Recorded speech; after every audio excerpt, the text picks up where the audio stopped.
इस वीडियो में हम कार्डियोवास्कुलर सिस्टम का एग्जामिनेशन पढ़ेंगे। इससे पहले हम एब्डोमेन का एग्जामिनेशन देख चुके हैं और रेस्पिरेटरी सिस्टम का एग्जामिनेशन भी पढ़ चुके हैं। इसमें first topic that is inspection, जिसमें प्रीकॉर्डियम के बारे में हम पढ़ रहे हैं। तो प्रीकॉर्डियम क्या है? Precordium is the anterior aspect of the chest. It is the anterior aspect of the chest which overlies the heart. यानी सिंपली हम बोल सकते हैं कि area that covers the heart, यानी वो एरिया जो हार्ट को कवर करेगा, इसको हम प्रीकॉर्डियम बोलेंगे। अब नॉर्मली जो प्रीकॉर्डियम होता है वो स्मूथ होता है, यानी उसकी जो बाउंड्री होगी, अगर हम नॉर्मल कंडीशंस देखेंगे तो इसकी बाउंड्री जो होती है वो स्मूथ होती है, यानी स्मूथ सरफेस होगा। लेकिन अगर हम कुछ ऐसी कंडीशन देखें जिसमें ये चेंज हो सकता है, तो डैट इज़ फर्स्ट कंडीशन, जिसको हम बल्जिंग कहेंगे, और सेकंड जो है फ्लैटेंड। अब जो बल्जिंग है, प्रीकॉर्डियम की बल्जिंग हमें किस केस में मिल सकती है?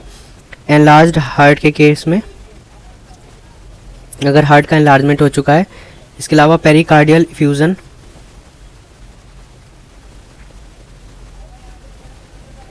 तो इसमें भी यहाँ पर हमें बल्जिंग देखने को मिलेगी। सिमिलरली ट्यूमर के केस में, क्योंकि एबनॉर्मल ग्रोथ हो रखी है, तो इस केस में भी हमें बल्जिंग मिलेगी।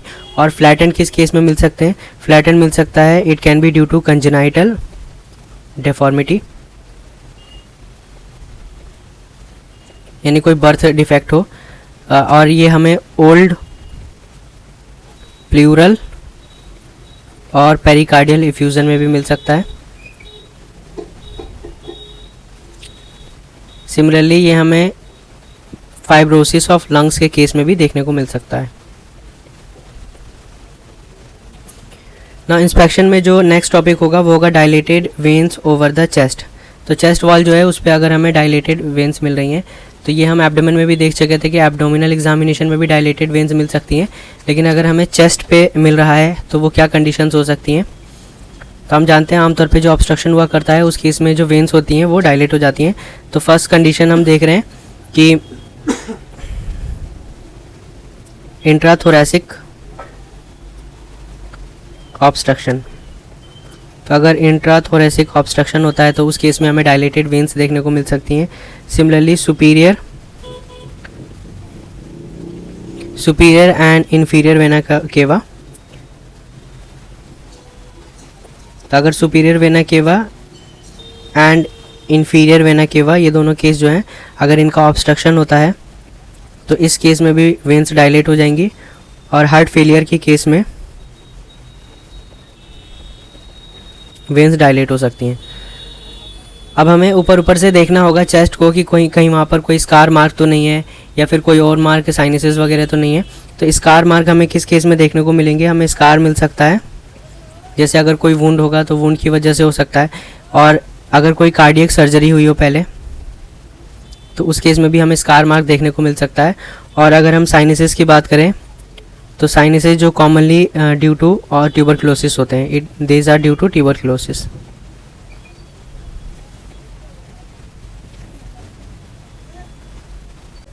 इसमें नेक्स्ट हम देख रहे हैं पाल्पेशन को, जिसमें हमें चेक करना होगा कि शेप नॉर्मल है कि नहीं।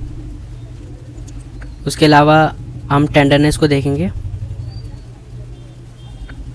पेन एंड टेंडरनेस को चेक करेंगे। सिमिलरली हमें पोजीशन ऑफ ट्रेकिया देखना है। अब पोजीशन ऑफ ट्रेकिया से रिलेटेड हम पहले देख चुके हैं रेस्पिरेटरी सिस्टम के एग्जामिनेशन में, लेकिन इसको शॉर्ट में यहाँ पर भी एक बार हम देखते हैं। तो जो ट्रेकिया होता है नॉर्मल, अगर हम देखेंगे कि it is central, in normal condition it is central. अब ट्रेकिया का शिफ्ट हो सकता है और डेविएट हो सकता है ट्रेकिया। इस केस में क्या होता है, एक साइन है जिसको हम कहते हैं ट्रेल साइन। इसमें होता यह है कि जिस तरफ ट्रेकिया डेविएट करता है उस तरफ जो हमारी मसल है, स्टर्नोक्लेडोमास्टॉइड जो मसल है, वो प्रोमिनेंट हो जाती है। जैसा आप यहाँ पे पिक्चर में देख सकते हैं कि यहाँ पर ट्रेकिया डेविएट हुआ है, और ट्रेकिया के डेविएशन की वजह से यहाँ पर स्टर्नोक्लेडोमास्टॉइड मसल जो है वो प्रोमिनेंट हो गई है। इसी को हम बोलते हैं ट्रेल साइन, यानी जिस तरफ ट्रेकिया का डेविएशन होता है उस तरफ स्टर्नोक्लेडोमास्टॉइड मसल जो है प्रोमिनेंट हो जाती है। नेक्स्ट पाल्पेशन में हमें पता होना चाहिए एपेक्स बीट के बारे में। तो एपेक्स बीट क्या है? ये वहाँ पर ये ऐसा पॉइंट है जहाँ पर हमें मैक्सिमम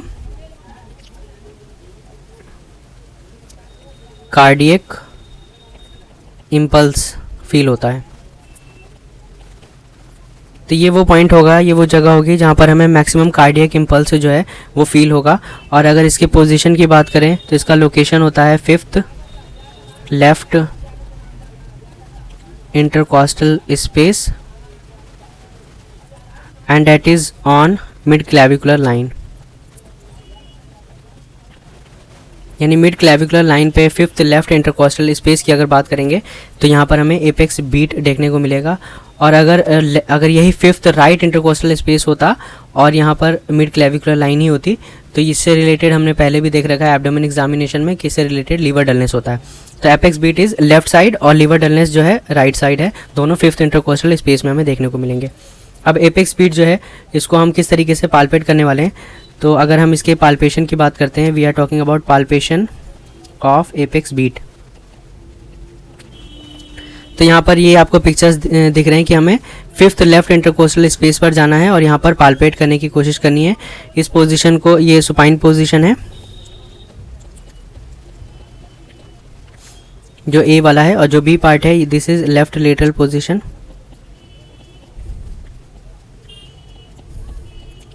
और इसको हम पाल्पेट करने की, फील करने की कोशिश करेंगे और लास्ट में हम क्या करेंगे, इसको लोकलाइज करेंगे। This is localization of apex beat. Apex beat को हमने यहाँ पर लोकलाइज करा है थ्रू फिंगर्स। तो हमने फिंगर्स के थ्रू यहाँ पर एपेक्स बीट को लोकलाइज कर लिया है, जो हमें मिलेगा 5th लेफ्ट इंटरकोस्टल स्पेस में and on mid clavicular line. अगर लाइन के हिसाब से देखें तो मिड क्लेविकुलर लाइन में 5th लेफ्ट इंटरकोस्टल स्पेस में मिलेगा। अब कुछ ऐसी कंडीशन जिनमें हमें एपेक्स बीट जो है लेफ्ट साइड में हम देख रहे हैं एपेक्स बीट को, तो ये हमें एब्सेंट मिल सकती है, एपेक्स बीट हमें नहीं पाल्पेट कर पाएंगे। तो अब ये कौन से कंडीशंस हैं, तो देयर आर सम कंडीशन जिनको हम कहते हैं non cardiac causes and there are some condition जिनको हम कहते हैं कार्डियक कॉजेज। अब नॉन कार्डियक कॉजेज कौन कौन से होते हैं, जैसे ओबेसिटी। तो ओबेसिटी के केस में हमें एपेक्स बीट एब्सेंट मिलेगी, नहीं दिखेगी, मतलब हम इसको पाल्पेट नहीं कर पाएंगे। अगर हम इम्पल्स की बात करें तो इम्पल्स तो अंदर होगा ही, लेकिन हम इसे पाल्पेट नहीं कर पाएंगे। अब ऐसा इसलिए हो रहा है क्योंकि ओबेसिटी में अगर चेस्ट वॉल की बात करें तो यहाँ पर चेस्ट वॉल जो है वो कैसी होगी, थिक होगी, तो इसलिए बाहर से अगर हम चाहेंगे कि पाल्पेट कर लें तो इसे पाल्पेट नहीं कर पाएंगे। सिमिलरली सम अदर कंडीशन जिसमें एपेक्स बीट हमें एब्सेंट मिलेगी, हम पाल्पेट नहीं कर पाएंगे। एब्सेंट का मतलब हम पाल्पेट नहीं कर पाएंगे, तो वो एम्फीसीमा है, और प्लूरल इफ्यूजन के केस में भी ऐसा होता है।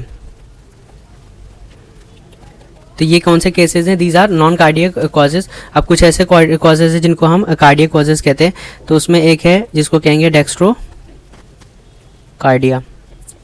अब डेक्स्ट्रोकार्डिया क्या होता है, तो जो अगर हम लोकलाइजेशन की बात करें तो हमारा हार्ट का लोकलाइजेशन कहाँ पर होता है, नॉर्मल अगर हम देखेंगे नॉर्मल लोकलाइजेशन तो इट इज़ ऑन लेफ्ट।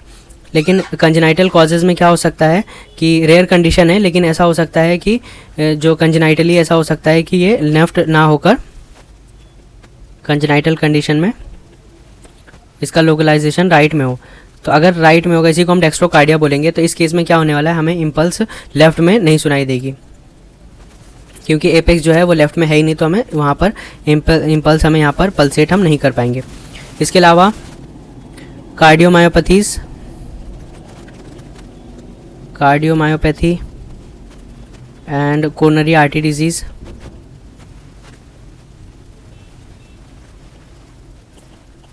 ये सारे कार्डियक कॉजेज हैं जिनमें हम एपेक्स बीट को पाल्पेट नहीं कर पाएंगे। नेक्स्ट हमें दो चीज़ एक साथ में पढ़नी है, जो है पैरास्टर्नल हीव एंड थ्रिल्स। तो सबसे पहले इन दोनों को एक साथ में ही देखते हैं ताकि समझना इजी हो। सबसे पहले देखते हैं कि हम पैरास्टर्नल हीव को कैसे डिफाइन करेंगे। तो पैरास्टर्नल हीव क्या है, इट इज़ सिस्टोलिक इम्पल्स। ये सिस्टोलिक इम्पल्स है, किस रीजन में होगा, अगर रीजन की बात करें तो लेफ्ट पैरास्टर्नल रीजन में होगा ये। और आमतौर पे जो कंडीशन होती है किस में होगा, राइट वेंट्रिकुलर एनलार्जमेंट। तो राइट वेंट्रिकुलर एनलार्जमेंट के केस में हमें पैरास्टर्नल हीव मिलेगा। तो हमें क्या याद करना है, पैरास्टर्नल हीव में ये सिस्टोलिक इम्पल्स है, लेफ्ट पैरास्टर्नल रीजन में मिलेगा, और किस कंडीशन में मिलेगा, राइट वेंट्रिकुलर एनलार्जमेंट की कंडीशन में मिलेगा। अब इसके अपोजिट हम थ्रिल की बात करते हैं। तो थ्रिल क्या होते हैं, दीज आर कॉज्ड बाय सबसे पहले थ्रिल की बात करते हैं। तो थ्रिल क्या होता है? ये होते हैं palpable vibrations. These are palpable vibrations which are associated with heart murmur. तो ये पाल्पेबल वाइब्रेशंस हैं जो हार्ट मर्मर के साथ में एसोसिएटेड होते हैं। और अगर हम इनको देखेंगे कि किस तरह का हमें ये पाल्पेट होने वाले हैं, तो दीज आर लाइक, ये वाइब्रेशंस कैसे होते हैं? These are like purring of a cat. Cause क्या होता है? इसका कॉज होता है turbulent flow of blood. It is caused by turbulent flow of blood. तो दोनों एक साथ में देखते हैं। पैरास्टर्नल हीप सिस्टोलिक इंपल्स होता है, लेफ्ट पैरास्टर्नल रीजन में हमें देखने को मिलेगा। थ्रिल्स की बात करें तो ये पाल्पेबल वाइब्रेशंस होते हैं which are associated with heart murmur. Purring of cat की तरह होंगे जो मर्मर्स जो वाइब्रेशंस होंगे, और टर्बुलेंट फ्लो ऑफ ब्लड की वजह से होते हैं। क्यों कॉज होते हैं? These are cause by turbulent flow of blood. कोई ऑब्स्ट्रक्शन हो या फिर कोई और वजह हो सकता है जिसकी वजह से टर्बुलेंस आ जाए ब्लड में, तो इस वजह से हमें थ्रिल्स जो है देखने को मिलेंगे। अब किन कंडीशंस में देखने को मिलते हैं? जैसे वेंट्रिकुलर सेप्टल डिफेक्ट, इस केस में हमें मिल सकता है, देखने को मिल सकता है। इसके अलावा स्टेनोसिस, जैसा हमने देखा था टर्बुलेंट फ्लो होगा, तो स्टेनोसिस के केस में, एओर्टिक स्टेनोसिस, पल्मोनरी स्टेनोसिस, या फिर रिगर्जिटेशन के केस में। तो ये सारे ऐसे केसेस हैं जिनमें हमें थ्रिल्स देखने को मिलेंगे। अब जो पाल्पेट हम कर रहे हैं तो हमें ये देखना होगा कि हीव को हम कैसे पाल्पेट करेंगे और थ्रिल को कैसे पाल्पेट करेंगे। तो अगर हम अपने हैंड को देखें तो इसमें एक तो होगा जिसको हम हील ऑफ हैंड कहेंगे। तो यहाँ पर क्या है? Heel of hand. अगर आप पिक्चर में देखेंगे तो यहाँ पर हैंड जो है इसका हील है, हील ऑफ हैंड जिसे कह रहे हैं। तो ये वाला फर्स्ट जिसे हम क्या कह रहे हैं? Heel of hand, heel of hand. और सेकंड कंडीशन हम देखेंगे अल्नर बॉर्डर ऑफ हैंड। तो यहाँ पर एक रेडियल बॉर्डर है और एक अल्नर। तो यहाँ पर जो अल्नर बॉर्डर है, ulnar border of hand, first heel of hand और सेकंड जो है अल्नर बॉर्डर ऑफ हैंड। इसका हम यूज़ करते हैं बेस्ट। मतलब हमें क्या करना है, क्योंकि इसको फील करना है, तो इसको फील करने के लिए बेस्ट जो प्लेस होगा वो क्या होगा? Ulnar border of hand and heel of hand. इन दोनों को हम पैरास्टर्नल हीव के लिए देखते हैं। तो इन दोनों का यूज़ करेंगे हम किसके लिए? पैरास्टर्नल हीव के लिए। तो अगर हैंड पर हमें हीव को चेक करना है, हीव को पाल्पेट करना है, तो हम या तो अल्नर बॉर्डर ऑफ हैंड का यूज़ करेंगे या फिर हील ऑफ हैंड का यूज़ करेंगे। जैसा आप यहाँ पिक्चर में देख सकते हैं, यहाँ पर पाल्पेट करने की कोशिश कर रहे हैं ये हीव को। अब सेकंड कंडीशन क्या है? थ्रिल। तो थ्रिल जो है इसको हम पाल्पेट करते हैं बेस ऑफ फिंगर से। जैसा आप यहाँ पर देख सकते हैं, हम थ्रिल्स को पाल्पेट करेंगे बेस ऑफ फिंगर्स,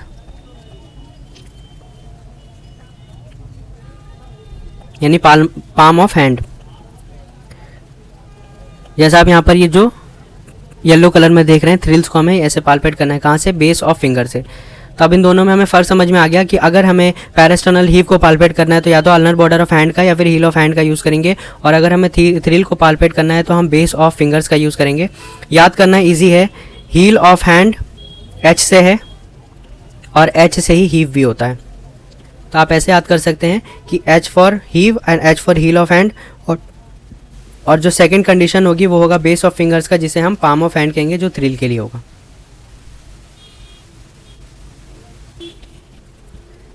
नेक्स्ट हम परकशन देख रहे हैं। इसमें हमें पता होना चाहिए कि एक प्लेक्सर फिंगर होगी जिसके थ्रू हम टैप करने वाले हैं, और जिस पर हम टैप करेंगे वो होगा प्लेक्सीमीटर, जिसको हम प्लेक्सीमीटर बोलेंगे।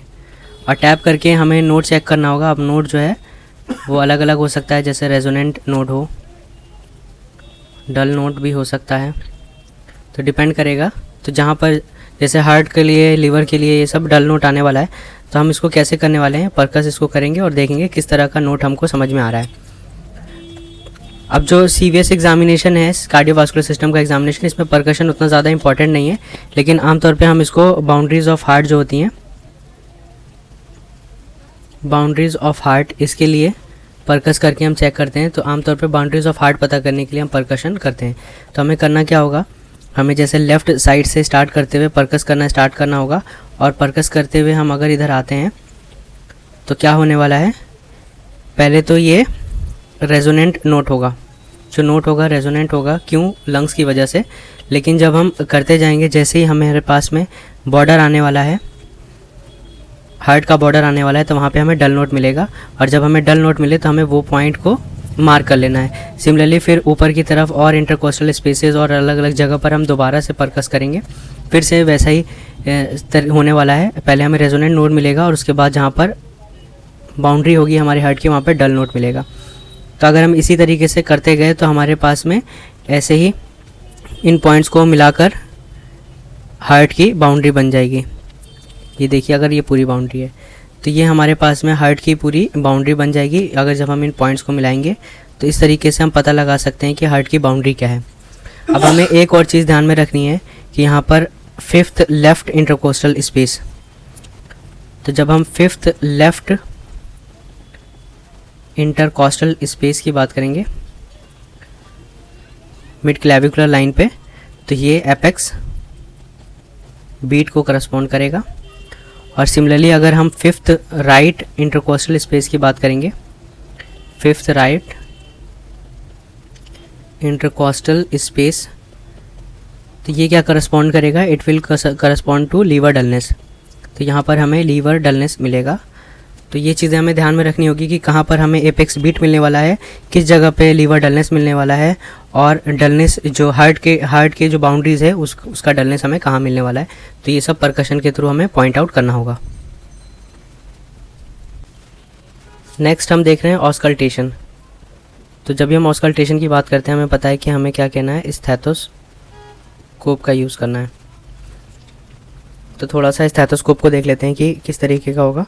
तो यहाँ पर एक दो साइड होंगे स्टेथोस्कोप के। मेन अगर देखें तो एक डायफ्राम वाला साइड होगा और एक साइड होगा बेल वाला। तो यहाँ पर एक डायफ्राम हमें दिख रहा है और एक तरफ बेल। इसके बाद हम देख रहे हैं यहाँ से ट्यूबिंग अटैच है, ट्यूब जो है जिसको हम कह सकते हैं इट इज़ अप्रॉक्सीमेटली 12 इंचेस, ये ट्यूबिंग है। और यहाँ पर ईयर पीसेस होंगे जिसको हम कान में लगाते हैं। नाम से ही देख रहे हैं ईयर पीसेस हैं, तो इसको हम कान में लगाते हैं। तो ये कुछ स्टेथोस्कोप का हमें आइडिया होगा। अब कुछ एरियाज़ हम देखते हैं जो हमारे चेस्ट वॉल पे मिलेंगे। एरियाज़ जो होते हैं चेस्ट वॉल पे, तो इसको हम याद कर सकते हैं आ पेट माउस। आ पेट माउस करके आप इसे याद कर सकते हैं। तो क्या होगा, इसमें से जो पहला एरिया जो हम देख रहे हैं ए से, वो है एओर्टिक। तो यहाँ पर ए वाला एरिया जिसको हम एओर्टिक बोल रहे हैं ये लेफ़्ट में है। और ये ध्यान में रखिए कि ये वाला राइट में है, ए वाला, बाकी सारे लेफ़्ट में है, सारे लेफ़्ट में है, सिर्फ एओर्टिक एरिया जो है राइट में है। तो जो हमें एओर्टिक एरिया मिल रहा है A4, अपेट माउस में ए जो है इट इज़ फॉर एओर्टिक। तो जो हमें एओर्टिक एरिया मिल रहा है वो कहाँ पर है, 2nd राइट इंटरकोस्टल स्पेस। तो ये हमें यहाँ पर दिख रहा है कि 2nd राइट इंटरकोस्टल स्पेस, आप इसको याद कर लीजिए, 2nd राइट इंटरकोस्टल स्पेस। तो जो ए फॉर एओर्टिक है और ये हमें 2nd राइट इंटरकोस्टल में मिल रहा है, और 2nd के साथ में आर लिख लीजिए यानी राइट में। अब ये ध्यान में रखना है कि इसके बाद जितने भी होंगे वो सारे हमें लेफ्ट में मिलेंगे। तो पी इज़ फॉर, तो यहाँ पर पी फॉर क्या होगा, पल्मोनरी एरिया होगा। तो यहाँ पर जो एरिया होगा उसको हम कहेंगे पल्मोनरी एरिया। अब वो 2nd राइट पे एओर्टिक था, this is on 2nd left, तो 2nd लेफ्ट इंटरकोस्टल पे। अब आगे याद करना इजी है। इसके बाद ई फॉर क्या होगा, आर्ब्स एरिया होगा, ये होगा हमारे 3rd लेफ्ट इंटरकोस्टल पे, 2nd के बाद 3rd। फिर इसके बाद जो टी फॉर है इट इज़ ट्राइकस्पिड एरिया, ये होगा 4th लेफ्ट इंटरकोस्टल स्पेस पर, तो इसको हम 4th लेफ्ट लिख लेते हैं। और जो माइट्रल एरिया है ये है 5th लेफ्ट इंटरकोस्टल स्पेस पर एपेक्स। तो हमें पता है कि एपेक्स अभी हमने देखा था, एपेक्स बीट हमें कहाँ मिलती है, 5th लेफ्ट इंटरकोस्टल स्पेस में मिलती है। तो ये भी यहाँ पर ही माइट्रल एरिया है जिसको, और यहाँ पर एपेक्स लिख रहे हैं, तो ये 5th लेफ्ट इंटरकोस्टल स्पेस पर। और ये भी हमें ध्यान में रखना है कि मिड क्लेविकुलर लाइन पर। तो ये आप ध्यान में रखिए कि फर्स्ट वाला जो एओर्टिक है, अपेट माउस में ए फॉर एओर्टिक है, सिर्फ यही वाला जो है राइट में है, बाकी सारे लेफ्ट में है। और लेफ्ट में भी हम देखेंगे कि जो पीईटी यानी पल्मोनरी आर्ब्स और ट्राइकस्पिड, ये देखिए ये यहाँ पर है, लेकिन जो माइट्रल एरिया है वो डिफरेंट जगह पर है, यानी ये कहाँ पर है, मिड क्लेविकुलर लाइन पर है। तो ये हमें ध्यान में रखना है कि कौन सा कहाँ पर है। तो 5 एरियाज हो गए, aortic, pulmonary, Erb's area, tricuspid and mitral area. और सब याद करना इजी है, एओर्टिक सेकंड राइट इंटरकोस्टल में होगा, बाकी सारे लेफ्ट में है, जो सेकंड, थर्ड, फोर्थ, फिफ्थ। यहाँ पर इजी है याद करना, कैसे होगा। सेकंड ये वाला जो पल्मोनरी सेकंड पर है, अब्स थर्ड पर है, और ट्राइकस्पिड 4 पर है, और माइटल जो है 5 पर है। तो ये क्या बन गया, 2, 3, 4, 5 बन गया। तो ये याद करना भी ईजी है। और ये भी आप ध्यान में रखिए कि जो माइटल एरिया है that will correspond to apex beat. अब यहाँ पर हम फोटो में भी देख सकते हैं, जैसे पिक्चर में यहाँ पर है कि ये कौन सा एरिया होगा जो हम यहाँ पर देख रहे हैं। यहाँ पर ए में, ए पार्ट में ये है माइटल एरिया। तो हम यहाँ देख सकते हैं ये कहाँ पर है, ये होगा 5th लेफ्ट इंटरकोस्टल स्पेस में। उसके अलावा ये हम यहाँ पर देख रहे हैं ये राइट साइड में आ गया, तो ये कौन सा एरिया होगा, ये होगा एओर्टिक।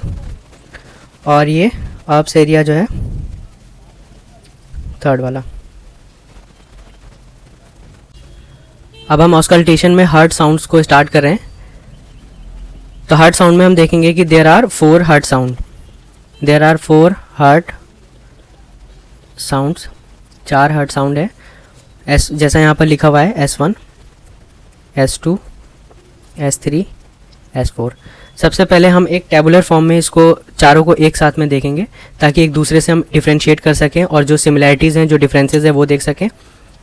एक टेबुलर फॉर्म में हमारे दिमाग में बैठ जाए, उसके बाद से हम हर जो सारे साउंड है उन सब की जो स्पेसिफिक डिटेल्स है उस पर जाएंगे। तो सबसे पहले हम एक टेबुलर फॉर्म में इसको लिखते हैं। फर्स्ट पॉइंट हमारे पास में आता है, डेट इज़ विद फ्रीक्वेंसी।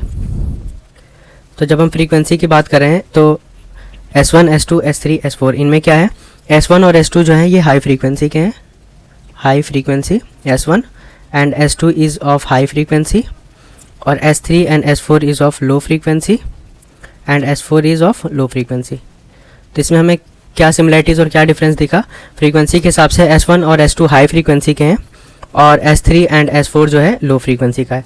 तो अब हम स्टैट्स पर आते हैं। तो जब हम स्टेथोस्कोप को देखते हैं तो हमने उसमें क्या पढ़ा था कि एक डायफ्राम वाला पीस था और एक बेल वाला पीस था। तो जो डायफ्राम होता है वो क्या करता है, वो ऑस्कल्टेट करता है हाई फ्रीक्वेंसी साउंड्स को। तो इसको हम ऑस्कल्टेट किससे करेंगे, डायफ्राम से। क्योंकि S1 और S2 हाई फ्रीक्वेंसी साउंड है तो इनको हम डायफ्राम से ऑस्कल्टेट करने वाले हैं। बाकी S3 और S4 लो फ्रीक्वेंसी साउंड है, ये हमें बेल से ऑस्कल्टेट करना है। तो 2 पॉइंट्स हमें यहाँ दिख गए कि फर्स्ट और सेकंड हाई फ्रीक्वेंसी साउंड है और third and fourth low frequency. First और सेकंड हम डायफ्राम से इसको ऑस्कल्टेट करेंगे, बाकी दोनों को हम बेल से ऑस्कल्टेट करेंगे। अब यूजुअली ऑडिबल की बात करते हैं। तो आमतौर पे अगर हम देखें तो हार्ट साउंड में यूजुअली जो ऑडिबल होते हैं, यानी जो हमें सुनाई पड़ते हैं, वो S1 और S2 हैं। S3 एंड S4 नहीं है, ये यूजुअली हमें सुनाई नहीं पड़ते।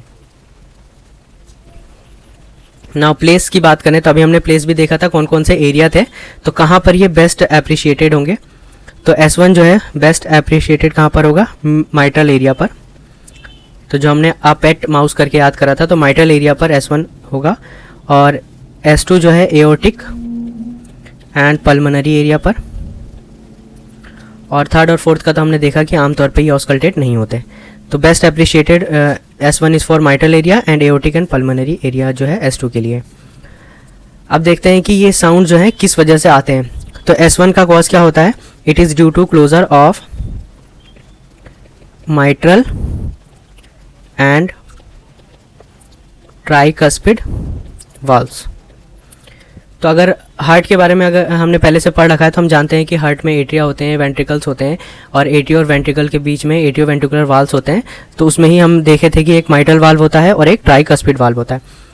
तो जब माइटल और ट्राइकस्पिड वाल्व जो है क्लोज करेंगे तो उसकी वजह से जो साउंड आने वाला है डेट इज S1 जो होगा। इसमें एक और चीज़ ध्यान में रखना है कि जो माइटल वाला है वो क्या करेगा, पहले क्लोज कर जाएगा ट्राइकस्पिड से। तो यहाँ पर माइट्रल एंड ट्राइकस्पिड यानी एट्रियोवेंट्रिकुलर वाल्व जो थे उसमें इनके क्लोजर की वजह से S1 साउंड आया। दूसरा पॉइंट हमें ये ध्यान में रखना है कि M जो है जो माइट्रल है वो पहले क्लोज करेगा किससे, ट्राइकस्पिड से। और क्योंकि इनके बीच में डिफरेंस बहुत ज़्यादा कम होता है, यानी बहुत ही, वैसे तो माइट्रल पहले क्लोज कर रहा है ट्राइकस्पिड से नॉर्मल कंडीशन में, लेकिन इनमें डिफरेंस इतना कम होता है, दोनों इतने ज़्यादा साइमल्टेनियस होते हैं कि हमें नॉर्मली ये सिंगल लगेंगे। नॉर्मली सिंगल यानी इसमें स्प्लिटिंग नहीं होगी, यानी माइट्रल और ट्राइकस्पिड में स्प्लिटिंग नहीं होने वाली। जब हम S2 की बात कर रहे हैं तो it is due to closure of aortic and pulmonary valve. अब यहाँ पे एक और चीज़ हम देख सकते हैं, क्योंकि S1 जो है माइट्रल एंड ट्राइकस्पिड के क्लोजर से आया है तो यहाँ पर बेस्ट एप्रिशिएटेड माइट्रल एरिया, और सिमिलरली हम S2 पर देख रहे हैं कि एओर्टिक एंड पल्मोनरी वाल्व की वजह से है तो बेस्ट जो appreciated aortic and pulmonary area. अब इसमें हम क्या करेंगे, इसमें देखेंगे कि जो एओर्टिक है वो क्लोज करता है, इट क्लोजेज बिफोर पल्मोनरी, ये नॉर्मल कंडीशन होगी। और हम देखेंगे कि एओर्टिक एंड पल्मोनरी में थोड़ा गैप होता है, बिल्कुल साइमल्टेनियस नहीं होते, एओर्टिक पहले बंद होगा और पल्मोनरी बाद में। और जो S1 था उससे थोड़ा डिफरेंट होगा। क्या डिफरेंट होगा कि इसमें नॉर्मली स्प्लिटिंग मिलेगी, क्योंकि एओर्टिक एंड पल्मोनरी में डिफरेंस है तो इस वजह से स्प्लिटिंग मिलेगी। तो हमें ये पॉइंट ध्यान में रखना है कि मिट्रल और ट्राइकस्पिड के क्लोजर की वजह से S1 आएगा, एओर्टिक एंड पल्मोनरी के क्लोजर की वजह से S2 आएगा। इसमें फर्स्ट वाले में नॉर्मली स्प्लिटिंग नहीं मिलती और सेकंड वाला S2 जो है इसमें नॉर्मली स्प्लिटिंग मिलती है। अब थर्ड और फोर्थ का कॉज देखते हैं। तो थर्ड वाला it is due to rapid filling of ventricles. तो जो हमारे वेंट्रिकल्स होते हैं इनके रैपिड फिलिंग की वजह से S3 आएगा, और रैपिड एम्प्टिंग ऑफ एट्रियम की वजह से S4 आएगा। तो ये टेबल आपको ध्यान में रखनी है, कौन कौन से पॉइंट है, किस किस तरीके से होने वाला है और क्या क्या कॉजेज हैं सारा। अब हम इनके स्पेसिफिक पॉइंट्स पर आते हैं कि S1, S2, S3, S4 से क्या चीज़ें स्पेसिफिक हैं जो हमें याद होना चाहिए। तो सबसे पहले हम S1 की बात करते हैं। तो इसमें जो सबसे फर्स्ट साउंड हम देख रहे हैं वो है S1। तो हमने ये सारे पॉइंट्स तो आपको ध्यान में रखने हैं, साथ ही साथ में जो हमने टेबुलर फॉर्म में देखा कम से कम 4-5 पॉइंट्स है, तो ये सारे पॉइंट्स आपको साथ साथ में ध्यान में रखने हैं। अब क्या हो सकता है, ये हमने नॉर्मल देख लिया है, लेकिन फर्स्ट हार्ट साउंड जो है वो क्या हो सकता है, abnormal. First heart sound can be abnormal. अब ये एबनॉर्मल किन कंडीशन में होगा और कैसे कैसे हो सकता है। तो पहले एबनॉर्मलिटी हम देख रहे हैं कि लाउड हो सकता है, तो एबनॉर्मल होगा और लाउड हो जाएगा। लाउड किस में होगा, जैसे अनीमिया के केस में जिसमें हाई कार्डियक आउटपुट आता है, अनीमिया के केस में, या फिर बेरी के केस में, इन केसेस में हमें फर्स्ट हार्ट साउंड जो है लाउड सुनाई देगा। ऐसा भी हो सकता है कि फर्स्ट हार्ट साउंड हमें सॉफ्ट सुनाई दे। तो फर्स्ट हार्ट साउंड सॉफ्ट क्या होगा, अगर कंडक्शन पुअर हो जाए, पुअर कंडक्शन की वजह से सॉफ्ट सुनाई देगा। अब ये कंडीशंस कौन से हैं, जैसे pericardial effusion, obesity and emphysema. तो ये कंडीशंस में हमें सॉफ्ट वाइब्रेशन सुनाई देंगे। उसके अलावा हम देखेंगे widely split first heart sound. तो हमने क्या देखा था, नॉर्मली फर्स्ट हार्ट साउंड कैसा था, सिंगल था, यानी माइट्रल और ट्राइकस्पिड में स्प्लिटिंग नहीं हो रही थी। लेकिन अगर ऐसा होता है कि जो ट्राइकस्पिड वाल्व जो है लेट क्लोज करता है, क्योंकि माइट्रल पहले बंद हो रहा है और ट्राइकस्पिड बाद में, तो अगर ट्राइकस्पिड वाल्व जो है लेट क्लोज करता है तो क्या होने वाला है, इसकी वजह से इसको हम कहेंगे वाइडली स्प्लिट हार्ट साउंड। तो जो हार्ट साउंड है वो वाइडली स्प्लिट हो जाएगा। कब हो जाएगा, जब जो ट्राइकस्पिड है वाल्व क्लोजेस लेट, अगर लेट क्लोज होता है तो ये वाइडली स्प्लिट हो जाएगा। उसके अलावा एक और कंडीशन हो सकती है जिसको हम कहते हैं रिवर्स स्प्लिटिंग। तो अब रिवर्स स्प्लिटिंग कब होगा, रिवर्स का मतलब क्या होता है, उल्टा होता है, और स्प्लिट का मतलब हम देख रहे थे स्प्लिट किसकी वजह से हो रहा था, दो वजह, ये माइट्रल और ट्राइकस्पिड जो है अलग अलग क्लोज हो रहे थे, उसकी वजह से स्प्लिट की हम बात करते हैं। तो स्प्लिटिंग कब हो जाए, जब जो है माइट्रल बाद में हो और ट्राइकस्पिड पहले हो जाए। तो नॉर्मल कंडीशन में हमने देखा था माइट्रल जो है पहले क्लोज हो रहा था, ट्राइकस्पिड बाद में। तो अब यहाँ पर उल्टा हो गया, माइट्रल से पहले ट्राइकस्पिड क्लोज हो गया, यानी M1 जो है बाद में क्लोज हुआ, तो ये यहाँ पर उल्टा हो जाएगा, ट्राइकस्पिड पहले हो गया, यानी ट्राइकस्पिड वाला जो क्लोजिंग था वो पहले हो गया और M वाला यानी माइट्रल वाला बाद में हुआ, तो ये रिवर्स स्प्लिट हो जाएगा। अब सेकंड हार्ट साउंड पर आते हैं। तो सेकंड हार्ट साउंड भी हमने देख लिया, हाई फ्रीक्वेंसी का होगा और एओर्टिक एंड पल्मोनरी वाल्व के क्लोजर की वजह से होगा। तो यहाँ पर भी हमने देखा था कि हम देख रहे थे कि यहाँ पर नॉर्मल स्प्लिट होता है। फर्स्ट केस में जो सिंगल होता है नॉर्मल स्प्लिट नहीं होता, लेकिन इस केस में जो है स्प्लिट नॉर्मल होता है। लेकिन यहाँ पर भी हमें एक चीज़ देखने को मिल सकती है जिसको हम कहेंगे वाइडली स्प्लिट। तो अगर स्प्लिट जो है वाइड हो जाए तो यहाँ पर भी वही कंडीशन है कि एओर्टिक और पल्मोनरी में गैप ज़्यादा आ जाएगा तो वाइड स्प्लिटिंग हो जाएगी। तो अगर गैप ज़्यादा आता है यानी इन दोनों के बीच में जो डिफरेंस है टाइमिंग का वो वाइड हो जाएगा। उसके अलावा रिवर्स स्प्लिटिंग हो सकती है, ये सिमिलर है फर्स्ट वाले से। रिवर्स स्प्लिटिंग कब हो सकती है, जब पल्मोनरी वाल्व जो है पहले क्लोज हो जाए एओर्टिक से। तो पहले एओर्टिक क्लोज होना चाहिए था, लेकिन अगर पल्मोनरी पहले क्लोज हो रहा है तो ये क्या हो गया, रिवर्स हो गया, रिवर्स स्प्लिटिंग इसको कहेंगे। अब अगर हम S3 की बात करें, यानी थर्ड हार्ट साउंड की बात करें, तो आमतौर पे हम जानते हैं कि 2 हार्ट साउंड जो हैं ऑडिबल होते हैं, लेकिन थर्ड हार्ट साउंड भी काफ़ी कंडीशंस में ऑडिबल हो सकते हैं।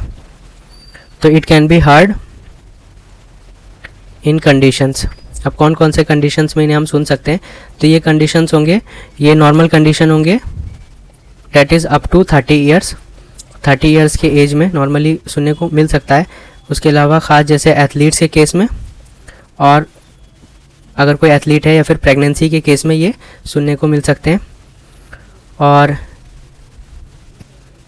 सेप्टल डिफेक्ट्स होते हैं, जैसे atrial septal defect, ventricular septal defect, regurgitation के केस में, तो इन केसेस में हमें S3 मिल सकता है। अब आते हैं हम S4 पे। S4 से रिलेटेड कुछ पॉइंट्स देख लेते हैं। तो ये हम देख रहे थे रैपिड एम्प्टिंग ऑफ एट्रियम की वजह से था। तो ये हमें कब सुनने को मिल सकते हैं, हार्ड एल्डर पेशेंट्स में, जो एल्डर पर्सन है जो 60 ईयर से ज़्यादा के हैं, इनमें हमें मिल सकता है। उसके अलावा स्टेनोसिस के केस में, रिगर्जिटेशन,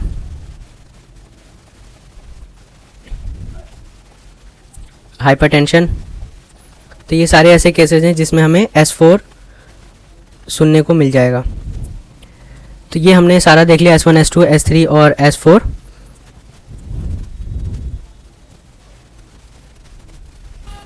नेक्स्ट जो है वो है मर्मर्स।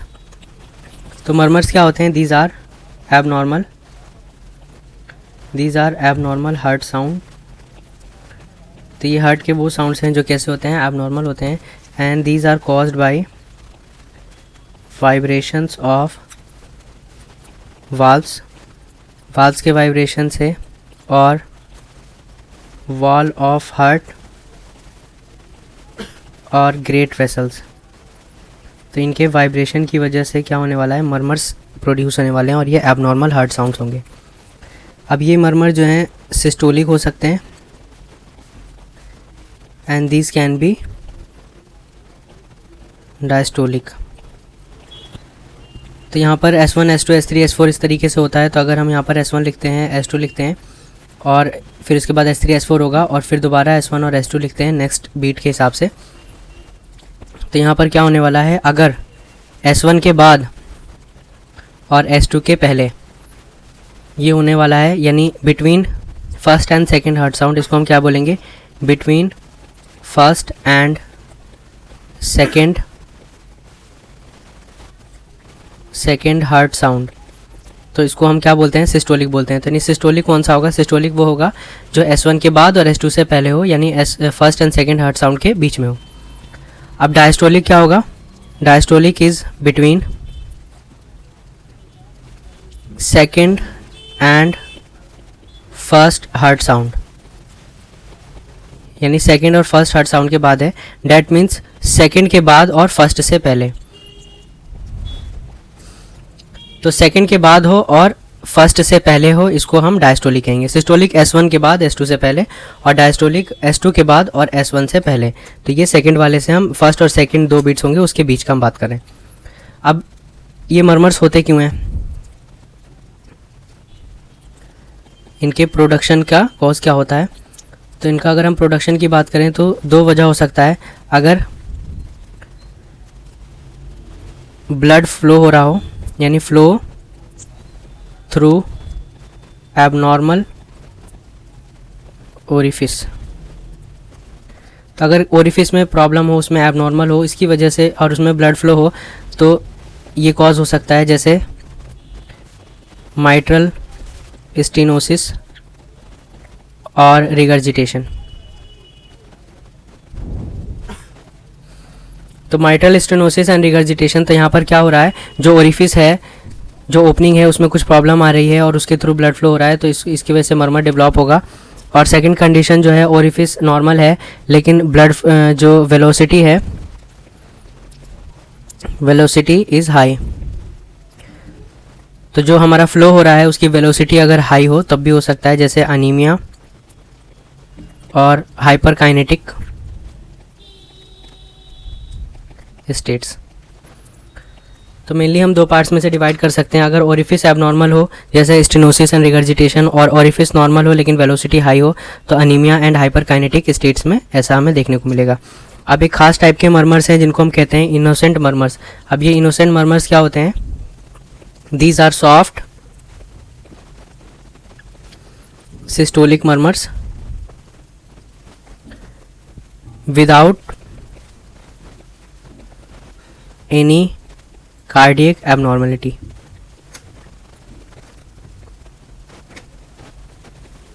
यानी वो मर्मर्स जो बिना कार्डियक, अगर कोई हमारा हार्ट से रिलेटेड कोई एबनॉर्मलिटी नहीं है उसके बावजूद हमें मर्मर सुनाई पड़ रहे हैं, तो हम इसे इनोसेंट मर्मर्स कहते हैं। और आमतौर पे ये चिल्ड्रन में, बच्चों में देखने को मिलेंगे। और जैसे जैसे इनकी एज इंक्रीज़ करेगी, यानी ये चिल्ड्रन से एडल्ट हो जाएंगे, तो उस केस में, एडल्ट के केस में ये नॉर्मल हो जाएगा, बाद में ठीक हो जाएगा, चेंजेस टू नॉर्मल। तो ये ऐसे केस हैं जिसको हम इनोसेंट मर्मर कह रहे हैं, क्योंकि कोई कार्डियक एबनॉर्मलिटी नहीं है उसके बावजूद मर्मर्स हो रहे हैं। तो चिल्ड्रन जो बच्चे होते हैं उनके केस में मिलता है, एज इंक्रीज़ करने पर ये ठीक हो जाएगा। अब कुछ अदर साउंड्स की बात करते हैं। तो हम पहले देख चुके हैं कि S1 S2 होता है, और S1 S2 S3 S4 होता है। तो अदर साउंड्स में एक साउंड है जिसको हम कहते हैं सिस्टोलिक इजेक्शन क्लिक। तब ये सिस्टोलिक इजेक्शन क्लिक क्या होता है?